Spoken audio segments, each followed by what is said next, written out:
안녕하십니까, 김종래입니다. 10월 11일 김종래 TV 방송을 시작하겠습니다.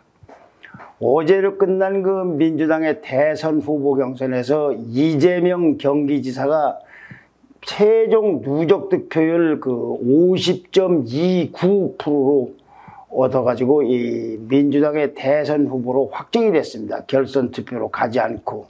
근데 이건 공식적인 발표입니다.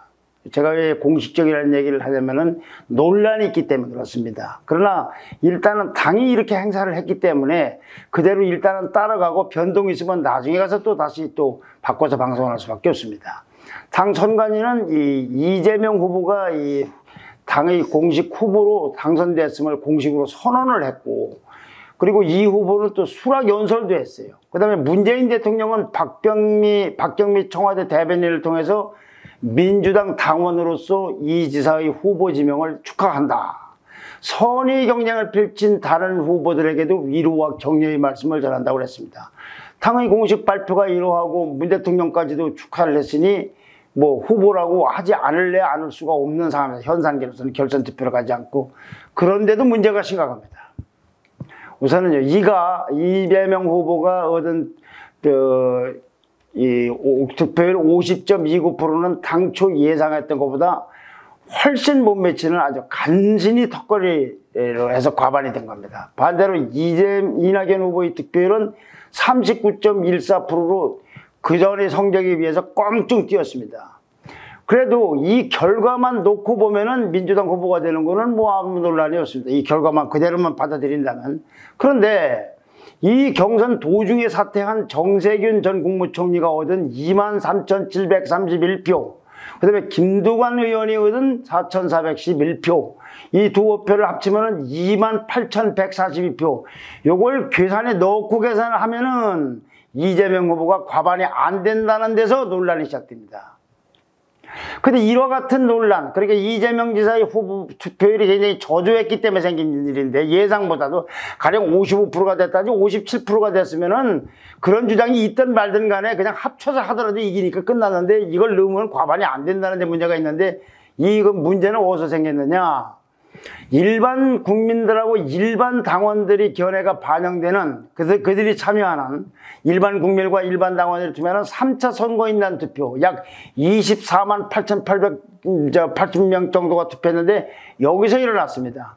이 투표율이 81.39%인데 이렇게 급상승한, 투표율도 엄청 올라간 이 투표에서 이낙연 후보가 무려 62.37%를 얻었고, 이재명 후보는 그 절반도 안 되는 28.30%를 얻었기 때문에 시작된 겁니다. 이낙연 후보가 2배 이상 차이로 앞선 겁니다.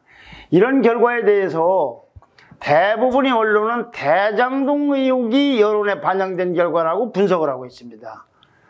저도 그런 해석에 동의를 합니다. 일단 이재명 후보가 자기가 비리에 아무 연루가 되지 않았다면은 지금까지 해왔던 대장동 의혹 대처 기조, 이거는 거기에는 민심이 동의하지 않는 겁니다. 만약에 비리에 연루가 됐다면 그건 더더군다나 그렇지만, 비리에 연루되지 않았다 하더라도 이재명 후보가 이렇게 대처해온 것 방식, 여기는 난 민심은 동의하지 않는다고 봅니다. 아니, 민심에 동의하지 않는 사람들이 더 많다라고 생각합니다. 동의하지 않는 사람들이.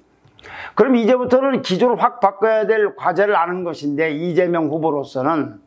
그런데요, 이 3차 투표가 이렇게 이낙연 후보가 압승을 하고 이재명 후보가 아주 굉장히 참패를 한, 이거에 대해서는 대장동 의혹이 반영된 결과가 아닐 수도 있다라는 견해가 있어서 그걸 좀 소개해 드릴까 합니다. 이제는 이 대장동 의혹이 여기에 투표된 결과다. 그래서 뭐 국민의힘의 뭐 윤석열 후보라든가 유승민 후보까지도 민주당 내에는 이재명에게 지지하지 않는 사람이 많은 것 같다라는 식으로 평가를 하고 있어서, 대부분의 언론도 오늘 아침도 보면 대장동 의혹이 이 3차 투표의 결과에 반영했다라고 하는 것이 대세가 되어 있습니다. 그런데 거기에 대해서 그렇지는 않다라고 하는 견해들이 있어서 이 견해는 좀 소개해드릴 필요가 있지 않나. 그리고 판단은 시청자 여러분이 하시는 겁니다. 오늘 아침 서울경제신문에 실린 박정우 기자의 칼럼 같은 게 대표적입니다. 송 기자는 먼저요, 이 3차 선거인단과 동시에 투표가 이루어졌던, 결과도 어제 발표가 됐지만 이미 투표를 그 전에 할 때도 3차 선거인단 투표나 똑같이 실시가 됐던 서울 지역의 권리당원하고 대의원 투표, 서울 지역의 권리당원하고 대의원 투표하고 3차 선거인단 투표는 같은 날 실시가 됐는데, 같은 시기에.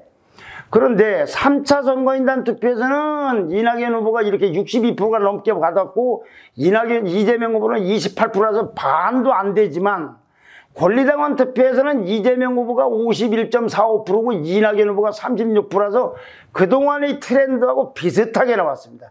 같은 시기에 실시했는데 일반 국민과 일반 대의원은 이낙연 후보가 엄청 높고, 그리고 권리당원과 대의원은 이재명 후보가 상당히 높았다 이 얘기입니다. 그렇게 여러 가지 결과가 다릅니다. 송 기자가 얘기한 반론의 시작은, 좀 견해가 다르다는 시작은 여기서부터 출발해야 합니다. 대장동 영향이 어떻게 해서 3차 선거인단에만 영향을 줬겠느냐. 그동안에는 권리당원이나 대의원이나 선거인단 투표가 같은 축을 걸으면서 같은 기조로 흘러왔습니다. 어디는 누가 이기고 어디는 누가 지고가 아니고, 권리당원에서 이재명 후보가, 그리고 1차, 2차 선거인단 투표에서도 같이 왔다 이거죠. 근데 같은 때 실시했는데 권리당원은 이번에는 차이가 정반대가 났다 이거죠. 그 이상하다. 또 그럼 대장동 의혹이라는 게 영향을 미친 시기도 한번 주목을 하고 있습니다. 박 기자는. 자, 대장동 이슈는 추석 직전인 9월 한 13일부터 엄청 큰 이슈로서 우리나라에 이제 던져졌습니다. 근데 민주당의 선거인단 투표가 1차, 2차, 3차가 있었는데 1차 때는 이게 없었고 2차 투표는 언제 실시가 됐냐면 9월 29일부터 10월 3일까지 됐습니다. 9월 13일 날 대장동 의혹이 엄청 커지면서 추석을 지나고 그로부터 한참 후인 9월 29일부터 10월 3일까지 투표했다. 이때도 대장동 의혹은 이미 여론에 반영이 됐는데, 그때 결과는, 그리고 그때하고 그 일주일 있다가 3차 투표가 있어요. 일주일 간격입니다. 2차 투표하고 3차 투표가. 그런데 대장동 의혹이라는 건 이미 2차부터 반영이 되기 시작했는데, 근데 우선은 중요한 것은 3차 투표는 투표율이 2차 때보다 엄청 높아졌어요. 일주일 만에. 2차 때는 59.66%인데 3차 때는 81.39%로 투표율이 높아졌어요. 일주일 간격인데 투표가 높아졌습니다. 그런데 투표 결과는 어떻게 됐냐? 2차는 이재명 후보가 58.17%, 이낙연 후보는 33.14%입니다. 자, 대장동 의혹이 미리 반영이 돼서 일주일 간격으로 치러졌는데 2차 때는 투표율도 낮았고, 그리고 이재명 후보가 압승을 했는데, 일주일 후에 치른 건 투표율이 왕창 오르면서 이낙연 후보가 압승을 했다. 그렇게 해서 뒤집어졌다 이겁니다.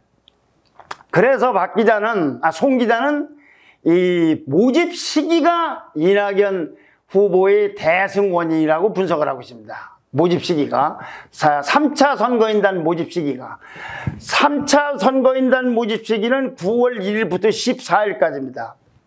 그런데 3차 선거인단 모집이라는 것은 지역별로 쭉 선회 공연을 하던 결과를 알고서 모집된 시기하고 겹칩니다. 그 전에 1차하고 2차 때는 투표 결과를 모르는 상태로 모집을 했어요.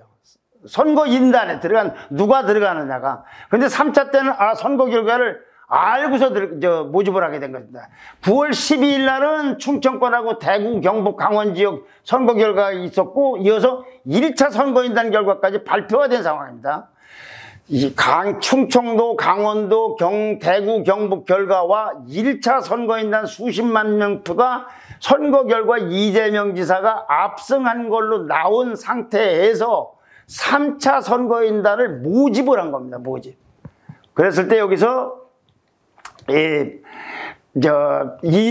이재명 후보 쪽에서는 대세론이 이미 형성이 되어 있기 때문에 캠프가 느슨해져서 이 대세론에 안주한 이낙연, 이재명 캠프에서는 선거인단 모집에 별로 성의를 보이지 않고 게을렀었다. 그렇지만 이낙연 후보는 막판에 뒤집게 하려고 엄청나게 영끌을 내가면서 모집을 했다. 그러니까 3차 선거인단에는 골고루 들어가 있다기보다는 이낙연 쪽 지지자들이 훨씬 더 많이 들어갔다.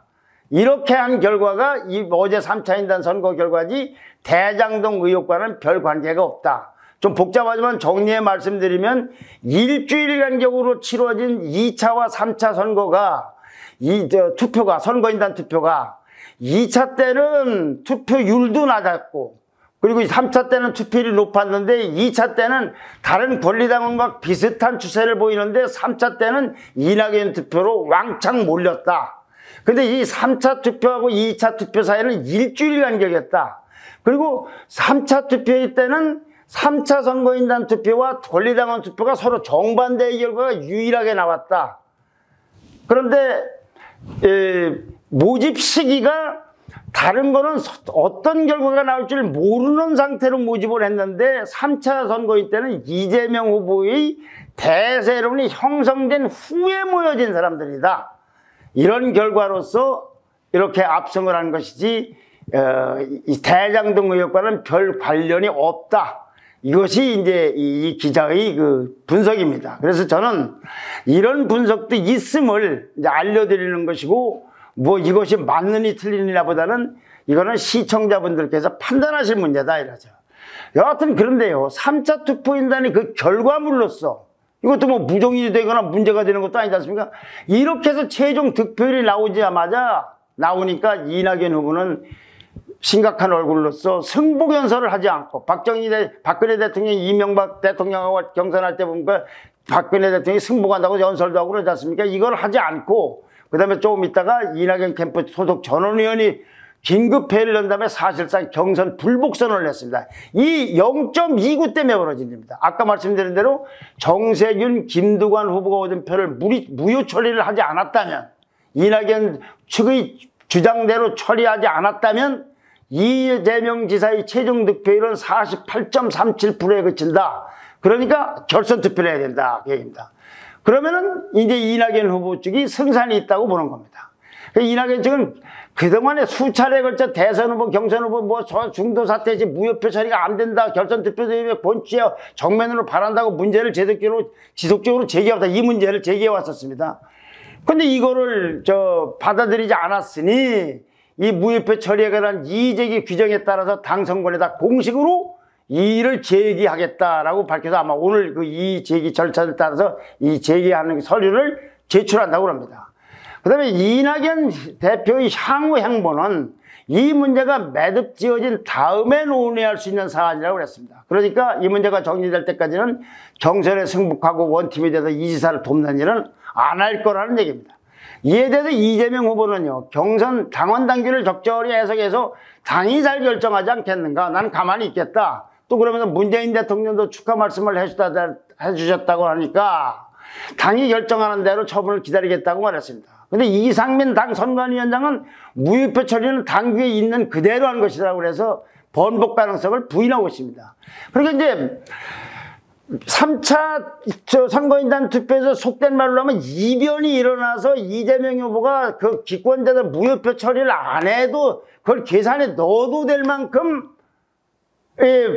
선거 결과가 나왔으면 좋은데 거기서 요걸 계산하면은 과반 하나로 떨어지고 이거 안 하면은 과반 위로 올라가는 이런 애매한 결과가 있다. 근데 결과는 대장동 의혹 때문인 걸로 대부분은 알고 있고 지금도 저도 그렇게 해석할 수밖에 없지만 다른 견해도 있다. 다른 견해는 뭐냐면은 모집 시기하고 이것 때문에 이게 그래서 이재명 지사의 진영에서 대세가 굳어졌다고 해서 선거인단을 모집하는데 더 열의를 보이지 않았다. 그런 결과 이낙연 지사 측이 그쪽으로 왕창 몰려서 왕창 투표를 했기 때문에 이런 결과가 나왔다.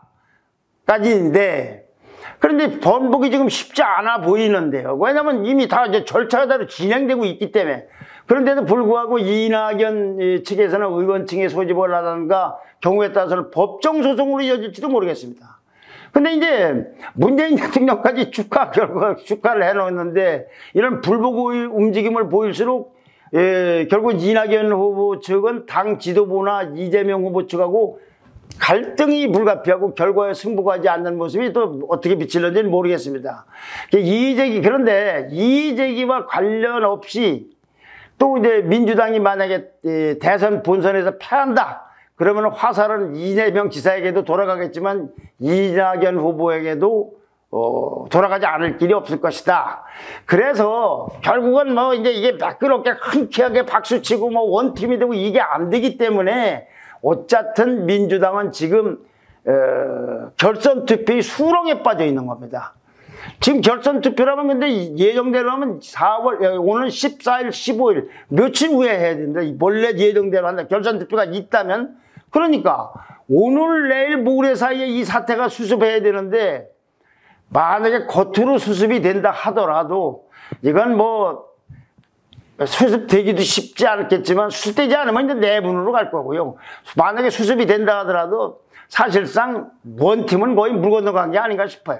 이렇게 되면 결국은 어떻게 결론이 나든 이재명 지사는 대통령 선거 본선에서 좀 더 어려워질 것이 아닌가 하는 생각이 듭니다. 오늘 좀 복잡했습니다만 3차 선거인단 투표가 왜 저렇게 이낙연 후보가 유별나게 이번에 압승을 했고 이재명 후보는 참패했느냐, 그리고 그 결과가 벌선 투표로 가느냐 안 가느냐는 문제인데 그걸로 연결되는데 그거는 전에 사퇴했던 정세균, 김두관 후보의 무효표 처리 문제 때문이다. 그리고 이렇게 해서 만약에 해결이 됐다 하더라도 그건 겉으로 봉합되는 것인가 원팀 이루기는 힘들 것이다. 만약에 사태가 해결되지 않으면 이건 거의 내분으로 치달을 것이다. 그리고 어떻게 되든 간에 이재명 후보는 본선에서 더 어려워졌다 라는 걸 말씀드렸습니다. 다음에는 국민의힘의 그 경선과 원희룡 후보 얘기를 하겠습니다. 좋아요와 댓글과 구독 신청 부탁드립니다. 감사합니다.